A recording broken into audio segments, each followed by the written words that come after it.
అనమర్లి పూడి గ్రామంలో 4 దశాబ్దాల కాలంగా ఆ గ్రామంలో ఉన్న దళితులు పోరాటం చేస్తా ఉన్నారు. ఎవరైతే ఆ గ్రామంలో ఆ రోజుల్లో ఉన్న పెత్తందారి ఎవరైతే ఉన్నారో ఆయన ఆ రోజుల్లో ఉన్న తన పరపతిని ఉపయోగించుకొని తన చుట్టూ ఉన్న 4 వ్యక్తుల మీద భూమి పట్టాలు తెచ్చుకుంటే వాటికి వ్యతిరేకంగా 4 దశాబ్దాల కాలం కింద కోర్టు నుంచి హైకోర్టుల చుట్టూ తిరుగుతూ పోరాటాలు చేస్తూ ఆ గ్రామంలో ఉన్న భూమిని మాకు పంచండి మహాప్రభు అని చెప్పి తిరిగితే కిలారి వెంకట రోసయ్య గారు ఎమ్మెల్యే అవ్వగానే వాళ్ళందరినీ పిలిచి నీకు 1 లక్ష ఇస్తా 2 లక్షలు ఇస్తా, మీరు వాళ్ళని భయపెట్టి పోలీసులు పెట్టి కేసులు విత్డ్రా చేయించుకొని 32 ఎకరాల భూమి 50 కోట్ల విలువైన భూమిని తన బినామీ పేర్ల మీద ఇవాళ రిజిస్ట్రేషన్ చేయించుకునే ప్రయత్నం చేస్తా ఉన్నాడు.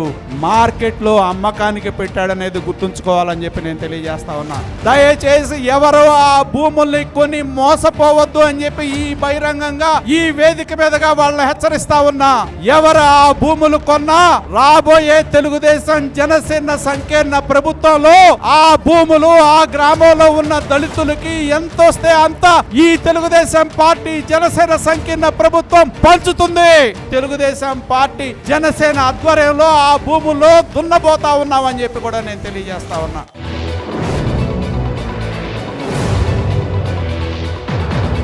ఇవాళ ఏదైతే మన దగ్గరే ఉంది ఎన్జిఓ ప్లాట్లు, ఆ రోజు మేము ఉద్యోగస్తులు మాకు భూమి కావాలంటే ఆ రోజు వాళ్ళకి మేము సహకారాన్ని అందిస్తే ఇవాళ ఎన్జిఓ ప్లాట్లో ఒక్కొక్క ప్లాట్కి 2 లక్షల రూపాయలు డబ్బులు వసూలు చేసి ఆ డబ్బులు జిల్లా నాయకుల నుంచి మన ఎమ్మెల్యేల వరకు వాటాలు వేసుకొని దాదాపు 5 కోట్ల రూపాయలు వాళ్ళ దగ్గర కలెక్ట్ చేశారని చెప్పి నేను తెలియజేస్తా ఉన్నా. మేము ఒక ఆశయం కోసం ఆ రోజు భూములు ఇచ్చాం. మేము ఆశయం కోసం ఒక సంకల్పం కోసం భూములు ఇస్తే ప్రభుత్వం ద్వారా ఆ రోజు సహకారాన్ని అందిస్తే ఇవాళ అదే ప్లాట్ల దగ్గర దందా చేసి ప్లాట్కు 2 లక్షల రూపాయల చొప్పున వసూలు చేసి 5 కోట్ల రూపాయలు గల్లాపెట్టులో వేసుకునే ఘన చరిత్ర కలిగిన వ్యక్తి మన కిలారి వెంకట రోసయ్య అని చెప్పి నేను తెలియజేస్తా ఉన్నా.